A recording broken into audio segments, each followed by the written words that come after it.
जय द्वारकाधीश। राम राम सीताराम। जय वाछरा डाडा। जय श्री कृष्ण। हेलो फ्रेंड्स, आप कैसे हो? आपको भी अच्छा नहीं लगता? मुझे बिल्कुल भी अच्छी नहीं लगती, बिल्कुल भी अच्छी नहीं लगती धूप। लेकिन क्या करें, हमारे मना करने से थोड़ी ये रुकेगी। ये तो दिन ब दिन बढ़ती जा रही है, बढ़ती जा रही है। तो अब हम क्या कर सकते हैं? कुछ नहीं। हम घर बैठे जितना हो सकेगा उतना हमें गर्मी से लड़ने के लिए हम कुछ उपाय कर सकते हैं। जैसे नींबू शिकंजी है, नारियल पानी है, नींबू पानी है, गन्ने का रस है। ऐसा कुछ हम इस्तेमाल कर सकते हैं हमारी सेहत को ठंडा रखने के लिए। लेकिन ये गर्मी बढ़ती क्यों है वो आपको पता है? हमारी वजह से। क्यों? क्योंकि हम बड़ी बड़ी बिल्डिंग बढ़ाते ही जाते हैं, बढ़ाते ही जाते हैं। हमारे मानव बस्ती जो बढ़ती जा रही है उसे कहीं तो रहना होगा। रहने के लिए जगह चाहिए, जगह के लिए उसे पेड़ पौधों की कटाई करनी होगी। अब तनिक आप सोचिए, 5 साल पहले क्या इतनी धूप थी? मैंने तो नहीं देखी थी, इतनी धूप थी ही नहीं। आप सब सोचिए, आप भी तंग आ चुके होंगे। हर घर में एक ही सवाल अभी उठता है कि देखो कितनी गर्मी बढ़ रही है। तो अब हमारी 3-4 पीढ़ी, 3-4 को छोड़ो, दूसरी पीढ़ी, हमारे बच्चे के बच्चे जब बड़े होंगे तब क्या वो इतनी धूप सह सकेंगे? नहीं सह सकेंगे। और आप ये भी सोचिए कि अभी जो धूप बढ़ रही है, अभी तो पेड़ पौधे हैं, बहुत सारे हैं। ऐसे नहीं है कि हमने सारी कटाई कर ही दी है। पेड़ पौधे हैं लेकिन 50% काट दिए हैं। तो अब हमारी दूसरी पीढ़ी जब आएगी तो तब तक तो मानव बस्ती ज्यादा बढ़ जाएगी। तो क्या होगा? ये जो थोड़े बहुत पेड़ पौधे हैं उसकी भी कटाई हो जाएगी। और जैसे जैसे पेड़ पौधे कटते जा रहे हैं, ग्लोबल वार्मिंग में कितना भयंकर प्रदूषण हो जाएगा। तो वो तो घर से बाहर भी नहीं निकल पाएंगे। अभी बच्चे बाहर खेल सकते हैं, हमारे बच्चे तो बाहर भी खेल नहीं सकेंगे। तो हमें अभी से जागृत होना होगा।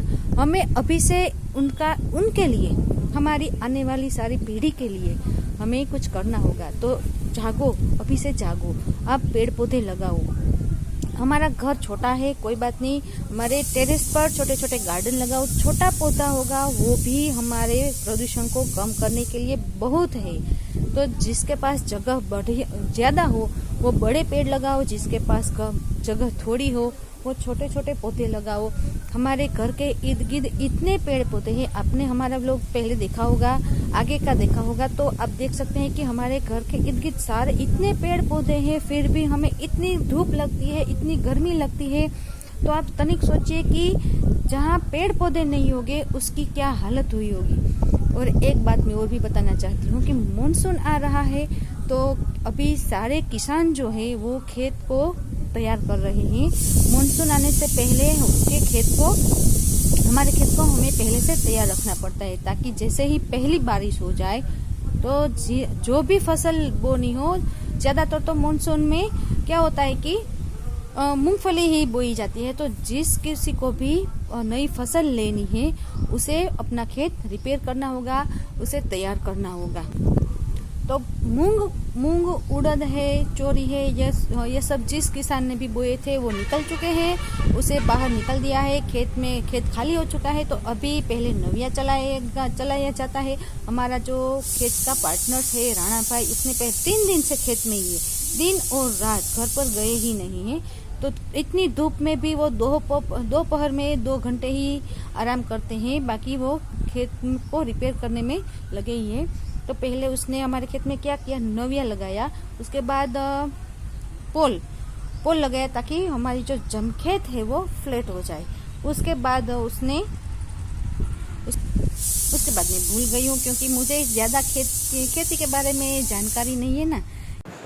ये देखिए हमारे मूंग का खेत ये है। इसमें मूंग थे लेकिन अभी उसकी कटाई हो चुकी है, वो उसे निकाल दिया है, उसकी बारी ख़त्म हो चुकी है। अब मूंगफली की बारी आएगी। तो ये हमारे जो पार्टनर्स है राणा भाई, वो खेत को रिपेयर कर रहे हैं। रिपेयर मीन्स उसे तैयार कर रहे हैं मानसून के लिए।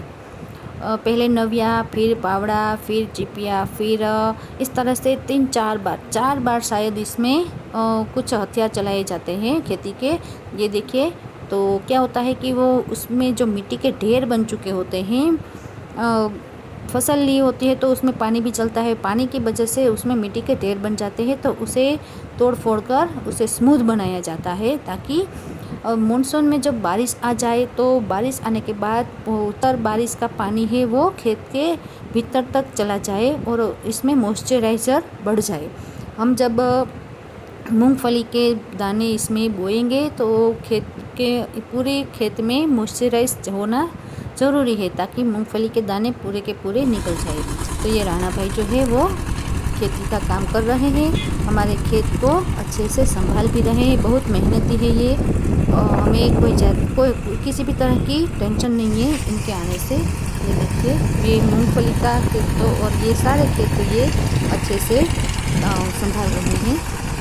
दोपहर को भी वो यहीं रहते हैं, ये देखिए धूप में भी वो ट्रैक्टर चलाकर की पूरे फसल के खेत लिए को खेत को अच्छे तैयार से किया बना जा रहा रहे है। हैं। 3 दिन से वो यहीं पर है, 3 दिन से राणा भाई जो है वो खेत को दिन और खेत रात, की रात तैयारी को के लिए भी लगे पूरी हुए हैं। तरह रात को वो भी जब तक उसे नींद ये ना ट्रैक्टर लगे, चलाते ज़्यादा रहते हैं। जोरों की नींद आए, तब तक वो देर रात तक ट्रैक्टर चलाते रहते हैं, ताकि जल्दी से यहाँ का काम खत्म हो जाए।